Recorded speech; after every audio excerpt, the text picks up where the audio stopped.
존경하는 국민 여러분, 우원식 국회의장과 선배 동료 의원 여러분, 국민의힘 원내수석 부대표 박형수 의원입니다. 저는 오늘 헌법재판관 후보자 지명 철회 촉구 결의안 상정의 편파성과 부당성에 대해 의사진행 발언을 하기 위해 이 자리에 섰습니다. 당초 오늘 본회의는 대정부 질문만 하기로 의사 합의가 되어 있었습니다.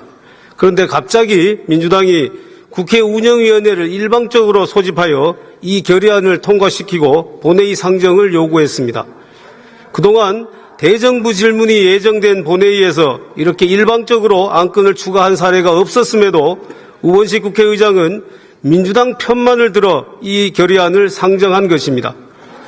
국회 운영에 있어서 중립을 지켜야 하는 국회의장으로서는 이렇게 각 당의 의견이 첨예하게 갈리는 안건을 본회의에 일방적으로 상정해서는 안 되는 것입니다. 우리 국민의힘은 우원식 국회의장의 반복적, 편파적 본회의 진행에 대해 강력히 항의하는 바입니다. 이렇게 편파적으로 국회를 운영할 것이면 도대체 당적은 왜 버렸습니까? 그동안 민주당 당적의 박병석 의장, 김진표 의장과 비교하여 지나치게 편파적이라는 것을 지적하지 않을 수 없습니다. 우원식 국회의장은 국회의장을 즉각 사퇴하고 민주당으로 돌아가십시오. 국민 여러분, 선배 동료 의원 여러분, 이 결의안은 그 내용상으로도 본회의에 상정되어서는 안 되는 것입니다. 현재 헌법재판소에서는 한덕수 권한대행의 헌법재판관 후보자 지명에 대해 우원식 국회의장이 청구한 권한쟁의 및 가처분 심판이 진행 중입니다. 이러한 상황에서 국회가 이 결의안을 통과시킨다면 이는 입법부가 재판이 진행 중인 사건에 대해 부당하게 간섭하는 것이며 사법부의 독립성을 침해하는 것입니다. 무엇보다도 한덕수 권한대행의 헌법재판관 후보자 지명은 대통령 권한대행의 적법한 권한행사임에도 이를 철회하라고 압박하는 이 결의안은 삼권 분립의 원칙에 위배됩니다. 기본적으로 우리 헌법에는 대통령 권한대행의 권한행사의 범위를 제한하는 아무런 규정이 없습니다.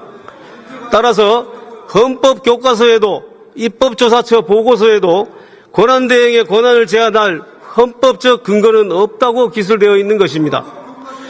프랑스 헌법의 경우 대통령의 국민투표 부의권과 국민의회 해상권은 권한대행이 행사할 수 없다고 명시되어 있는 바, 이렇게 헌법에 명시되어 있지 않은 한 대통령 권한대행의 권한행사는 제한되지 않는다고 봐야 합니다.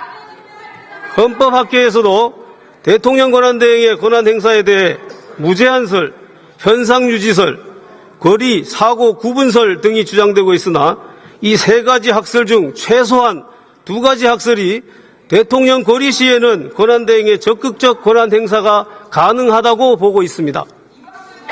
그리고 이러한 학설들은 권한행사 범위에 대한 명문 규정이 없는 상태에서 헌법적 관례도 없을 경우를 상정하고 논의되는 것입니다. 그런데 최상목 권한대행 당시 민주당은 온갖 수단을 동원하여 헌법재판관 임명을 압박하고 강요함으로써 대통령 직무정지 상태에서도 2명의 헌법재판관을 임명하도록 하였고, 대통령이 거리된 후에도 한덕수 권한대행으로 하여금 40여 후보자를 헌법재판관으로 임명하도록 하였습니다. 이제 민주당에 의하여 대통령 직무정지나 거리 여부에 상관없이 대통령 권한대행이 헌법재판관을 임명할 수 있는 새로운 헌법적 관례가 자리 잡게 된 것입니다. 그럼에도 이제 와서 한덕수 권한대행의 적법한 헌법재판관 지명을 철회하라고 하는 것은 전형적인 내로남불이 아닐 수 없습니다.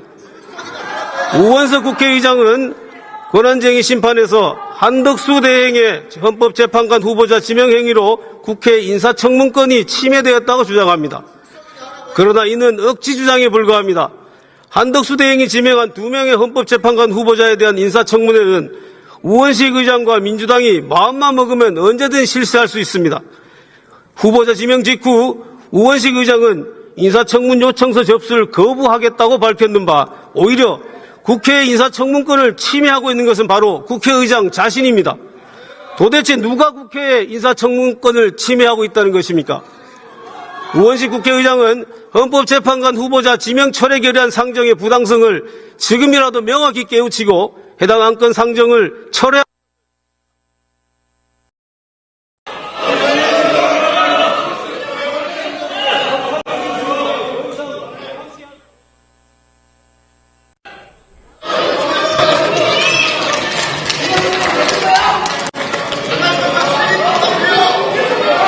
박형수 의원 수고하셨습니다.